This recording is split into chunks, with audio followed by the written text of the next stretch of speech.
अरे बात सुनो, कहाँ जा रहे हो? मेरी बात कोई आपकी समझ में आती है कि नहीं? क्या हुआ? वो अगले महीने मेरे कजन की शादी है और मुझे 2 सूट लेके देने ब्रांड के। ब्रांड के? अभी पिछले महीने तो 3 सूट लिए थे तुमने। हाय मैं मर जाऊं। वो तो तेरे कजन की शादी थी पिछले महीने, तब सड़े हुए 2 सूट लेके दिए थे।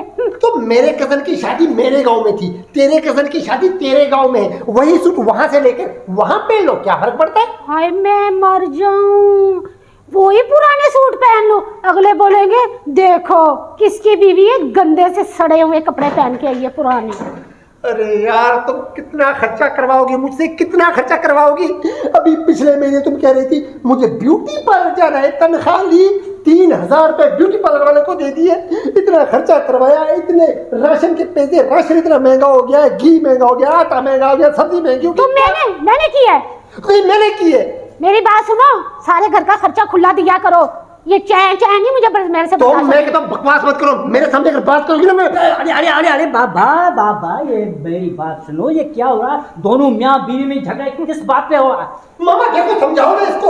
अभी पिछले महीने 3 सूट लेके दिए, फिर कहिए मुझे 2 सूट लेके तो मेरे कजन की शादी है। मामा मेरी बात सुनो, हाँ। मेरे कजन की है शादी अगले महीने, इसको 2 सूट का बोला है तो यहाँ करने लग गया है। भाई देखो मेरी बात सुनो, ये इतनी बड़ी बात ये नहीं है, ये घर में बैठकर ये सारा मसला तय कर लो।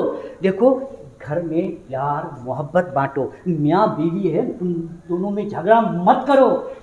देखो घर में बच्चे हैं, उन पर क्या असर पड़ेगा? क्या हमारे अब्बू माँ लड़ी पड़ी हैं, अरे वो बेचारे परेशान हो जाएंगे। मोहब्बतें दो, मोहब्बतें बांटो, ताकि पड़ोसी में पता चले कि कितना प्यार है इस घर में। इस घर में अगर तुम लड़ते रहोगे तो रोज़ी नहीं आएगी, बरकत नहीं होगी, ज़िंदगी में बरकत ख़त्म हो जाएगी। इसलिए अल्लाह पाक ने कहा है कि घर में मोहब्बतें पैदा करो। इसलिए मैं कहता हूँ कि देखो सब्र से काम लो। ठीक है मामू, आप सच कह रहे हैं, हम इन लड़ाई झगड़ों में अपने बच्चों को भी भूल गए थे। मैं तौबा करती हूँ, आइंदा मामू मैं कभी भी नहीं लड़ाई झगड़ा करूँगी। हाँ आप बिल्कुल सही कह रहे हो।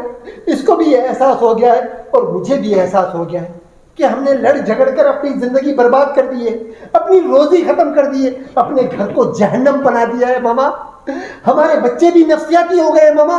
लेकिन अब मामा हम नहीं लड़ेंगे, हम प्यार और मोहब्बत से रहेंगे, हम मोहब्बत से रहेंगे मामा। शाबाश, ये बात हुई ना। बेगम जी। अब ऐसा करो, आप मामा को अच्छी सी चाय पिलाओ, लेकिन शक्कर नहीं डालना, मलाई डालना। मलाई डाल के। मैं जा रहा हूँ सब्जी लेने, ठीक है? अरे बात सुने, हाँ? वो गुड्डू की फीस स्कूल की और ट्यूशन वाली के पैसे, कल भी उसने पैगाम भेजा था पैसों के लिए। कल भी पैगाम भेजा था, परसों तो पैसे दिए थे मामा। इसको समझाओ, अभी मेरे पैसे इसको दिए थे, क्यों नहीं समझ रही? मामा वो मैंने राशन डलवा लिया था। क्या राशन डलवा दिया? मैंने तुम्हें कहा था ना, वो राशन के पैसे तो मैं दे रहा हूँ। वो मैं पार्लर गई थी, आपको बताया नहीं था? नहीं, पार्लर की बच्ची जब पार्लर के पैसे तुम मुझसे अलग लेती हो तो फिर ये पैसे क्यों खर्चती हो? बस करो थोड़ा रे, ये तो घर घर की कहानी है। ये मियाँ बीवी कभी भी सुधरने वाले नहीं हैं। मैं बोलता हूँ तुम मेरी बात सुनो। ऐसे no.